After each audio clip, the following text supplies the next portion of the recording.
Hello and welcome to another episode here on Arbaal, episode 18. So what are we up to today? So Scarbrand is having to replenish a little bit and getting some more stuff. He's gonna get it from Skaldroth there. And we're gonna... this is gonna be...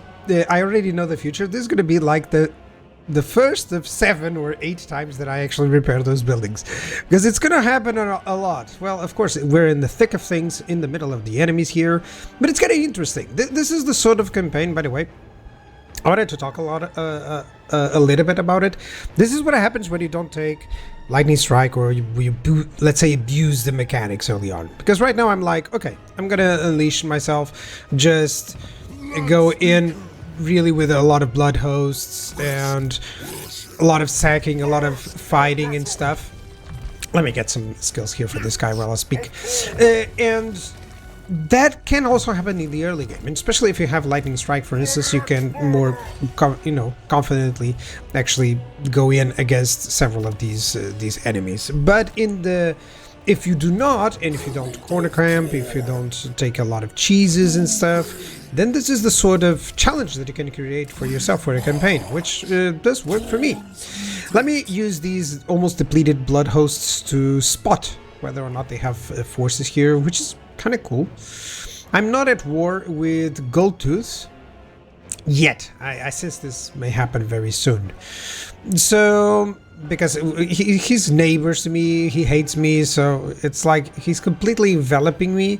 So I'm fearful for that. But at the same time, I have some dwarves to take care of. I'm just going to try to investigate a little bit with these cultists to spot stuff. And maybe this one is going to go up here. Yeah, it's going to go towards my territory. It's time to actually start building a lot of garrison buildings everywhere. And this is mainly to avoid, having all these wars backfire on me with a lot of destruction. Even if I would lose all these outpost places that I have, not outposts, but these places that I have completely on the other side of the map, it would be fine. So I have an underway interception here for Valmir the Clever to resolve. I could not resolve it, but I think I'm gonna fight it. Yeah, he does have some artillery, and he does have some giant slayers and doomseekers, but that's no match for that amount of infantry and minotaurs. So let's go for it. 3 lines, so the ones with the shields in front, the ones without the shields in the back, and the minotaurs on the 3rd line, and all in a staggered formation, just to avoid, as you can see here in the deployment, just to avoid the enemy artillery causing too much damage, which is always a nice idea. And then we're just gonna rush, gonna group the units in a control group, and then lock that group. When I issue an attack order, they'll all attack the nearest target in front, so that they will keep the formation while going into attack. So yeah, the artillery of course is going to do some damage, but as you can see, they can survive a lot of that. So that's good. That's good for us. And the more that we're starting to run, this is a little bit of a small trick. As soon as you see the shots, if you run, you can almost always dodge them. But it's tricky to time. So it's just really, if you feel confident in your micro, that's something you may attempt to do. Okay, so you time the running when the shots have gone, and it's easier of course if there's only like 1 or 2 artillery units. If there's a lot of, say, Hellstorm rocket batteries, I would say just run from the start. And yep, we're having some damage to the minotaurs. And now we're very close to where we can just run in and hit the enemy. Yep. This is one of those things, like, always analyze on the other side. Imagine that you're the dwarves. That's not enough damage to deal with all of that. That isn't. Like, the artillery hasn't done enough damage for us to even consider winning the battle. So I would already be sweating if I was on the other side. So the same thing with my idea here is that I'm going to win the battle. It's just a matter of trying to ensure that I don't lose any units, or if I do lose them, if that is not important. But do note some of the some of the stuff, some of these videos have been recorded, so the campaign part I record before, and then I record the other part, the secondary, the battles, I record them afterwards. And I'm pretty sure that guy didn't die. So it's slightly changed, not too much, enough to make a change, but I did win the battle. So yeah, you gotta be careful with the cavalry, with the artillery. You have to send it in as soon as you make a breach for it. And as well with the Minotaurs, it's always nice if they can breach it and go after the enemy lords and artillery, of course, because yeah, oh lord, heroes, it's all the same. Just try to get the enemy characters with it. And overall, there's like a lot of giant slayers here, but there's so much. There's so many large entities from me. There's no way. It was like 3 giant slayer units, and the rest is gone. So yeah, that's a victory. And as you can see, I didn't lose that cultist. I swear I didn't replay it or anything like that. It's exactly how it went. It's just that the replay was slightly bugged. So on to what I'm doing is at this moment I have 180k, and I don't stop fighting. And at this moment, you don't stop fighting and you don't stop recruiting armies. Don't stop recruiting armies, because you can always support more and more and more until the point where you're just going to war everywhere and sacking, and suddenly you can be in a 20k or 30k deficit, but you're doing that like every battle or every couple of battles. So yeah. I can assure you that the money is just going to go flowing and the economy is just going to be really booming for us. So as long as, of course, I don't stop too much and I keep fighting. An additional thing is that every single bloodletting marker, you know, the bloodletting mechanic actually helps that you keep fighting, so that you get reduced upkeep. So as you can see, like even one place sacking 23k, that just means that you can support up to 23k deficit. So that's like 4+ armies. So yeah, I'm not gonna stop doing that. Now, what should we do here? Arbaal the undefeated. By the way, I still have a quest for Arbaal that I completely forgot for the next 5 episodes. So apologies for that. I do note I hovered a little bit. United against us, yes, Avalon, the dwarves and the Bretonians have declared war. Not the dwarves, the high elves. Oh, how did I confuse the high elves with the dwarves? They declared war on us, and it's not gonna be too much. It's a phony war. You know, they're not gonna cause too much trouble. So over here, at this point I'm going to start to advance turns rapidly, just to try and sum up this campaign at like episode 30 or something like that. I prefer that I explain a little bit what I'm going to do. So I'm already planning that I'm going to have to attack Goldtooth, or that he's going to attack me. And there's going to be a lot of battles. I'm not going to be able to show them all, of course. But for the most part, it's going to be like I conquer, I get some blood hosts, or I get some income. Depending on the situation, I'll get some blood hosts, even if it is just for them to be attacked next turn, so that the AI doesn't go for another attack later on. And I always have, with blood hosts, I always have the option of fighting those up, doing a little bit more damage than the AI would. Let's get some good units for this guy, shall we?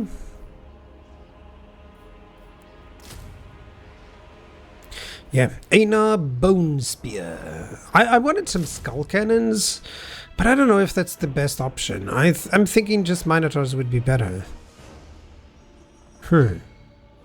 Thinking. I'm actually checking. You don't see the mouse cursor, is because I was checking my spreadsheet. No, not spreadsheet, my PowerPoint presentation, to see if that's something that I would like. I decided not. I'm gonna go with the second formation that I had there, which is slightly better. It has a few more Minotaurs. Yep, I'm gonna have one more of those and one more of the others. Yeah, 4 anti-large feels good, 3 non-anti-large, so they are anti-infantry, so that's good as well. Yeah. Especially because we're fighting dwarves. It's not like I need too much anti-large. They're armor-piercing. The Minotaurs with great weapons, they're armor-piercing, so they do a decent damage against infantry targets as well. Now, in this front, I have to take care of Khalida, and especially the biggest problem with all the fronts that I'm having is how they are spread out a little bit. So I'm surrounded on all sides, and it's kind of difficult to handle everything there. But for now, it seems good.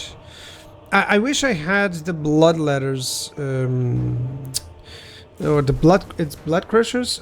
I keep forgetting it's bloodthirsters, then bloodletters, then there's blood crushers, right? Yeah, and that's the cavalry. Okay, and I don't have those, so I'm gonna have to get a few more. Yeah, let's get a few more exalted bloodletters of corn. That's nice. It's always a rush army. Whenever you go for Chaos Warriors or Chosen, you're going for an army that is going to rush but can soak damage.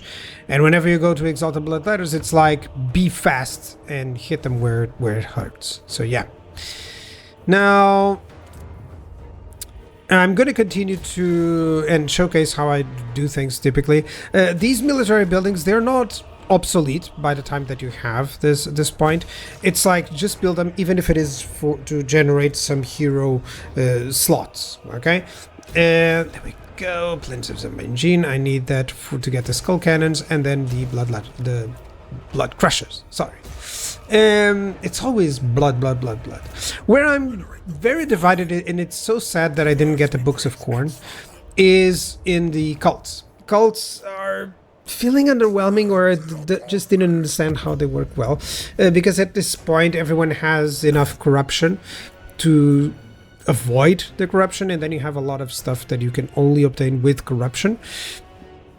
So it's like, unless you had the Books of Corn or something that would issue a lot of corruption in the enemy territory, that would be difficult to do. So I think you would need a lot of spreading out corruption, more than I would want with buildings and with heroes and stuff, and I really don't want to hassle for it. So it's kind of sad.